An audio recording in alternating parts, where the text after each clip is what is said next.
Lieutenant General Henry Tumukunde naye leero abadde alina enkuŋŋaana mu bitundu bya Rwenzori ng'asookera mu disitulikiti y'e Bundibugyo, kyokka naye poliisi ekyusizza gye badde alina okukuba olukuŋŋaana n'emwongerayo wadde nayo takkiriziddwa kutuukayo.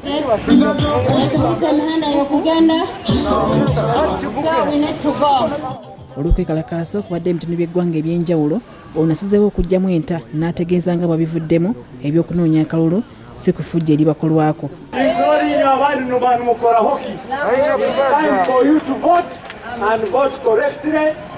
Mutera kalulu kanyu ingira muhure Kampala byona so inyo musale mutera kalulu sahi.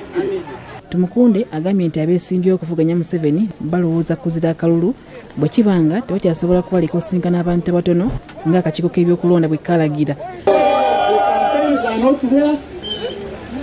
We are consulting with our members of the opposition to boycott this election.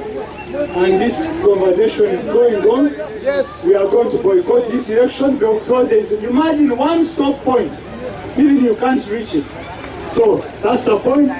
Thank you, policemen. We are blocking the general. Tumukunde tayawukanye n'eyeesimbyewo okuvuganya kwa pulezidenti Gen. Mugisha Muntu ng'ategeeza nga bayimiriza kampeyini ze oluvannyuma lw'okukwatibwa kwa Kyagulanyi ssaako n'abantu abateeberezebwa okukuba amasasi. N'olwekyo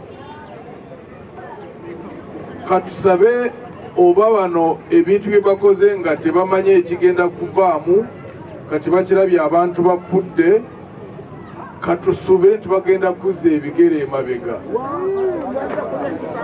Eggwanga likole ki likkakkane. Ono abadde mu kuwenja akalulu empigi ategeeza bannamawulire nti okusinziira ku kibaddewo mu kukwata munnakibiina kino Robert Kyagulanyi Ssentamu tayinza kugenda mu maaso na kunoonya kalulu ate nga waliwo banne abatulugunyizibwa.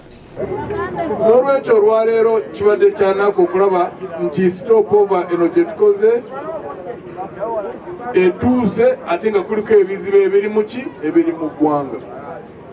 Okutandika enkya kyatuleetedde okugenda wali n'okwogera n'abamawulire tuyimirizza kampeyini zaffe tetutambule okutuusa ebizibu bino ebiriwo bwe bigonjoolwa.